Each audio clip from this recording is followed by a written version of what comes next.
nung may impeachment kay Presidente Bongbong Marcos. Napakalinaw po kung paanong ginagawa nila ngayon sa pangalawang Pangulo. Hindi parehas ang trato natin dito. Bakit kung ganito ang pamantayan natin, edi buksan na natin lahat ng bank records natin. Lahat na. Tayong lahat. Ano man ang kanilang pangalan o posisyon. Tinanong sa prosecution kung ganito rin ba ang ginawa nila nung may impeachment kay Presidente Bongbong Marcos. Napakalinaw po na ang sagot nila ay hindi naman sila nagtanong, hindi sila nagsaliksik kung paanong ginagawa nila ngayon sa pangalawang Pangulo. Ang akin po lamang, makatarungan ba na hindi parehas ang trato natin dito?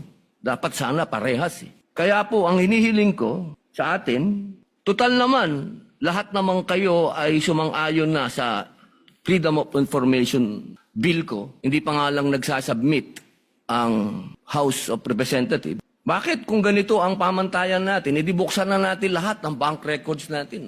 Lahat na. Tayong lahat ay buksan na natin. Lahat.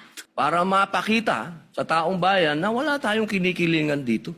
Ito ay oras na para samantalahin natin ang pagkakataong ito na ipasa yung FOI. Kasi kung ganito, na parang meron tayong tinititigan sa tinitingnan, hindi maganda ito para sa taong bayan. Tandaan po natin, pantay-pantay tayo sa harap ng Diyos at ng batas. At hinihingi ko po sa inyo na ilagay sa record ang aking pagtutol sa ruling na ito.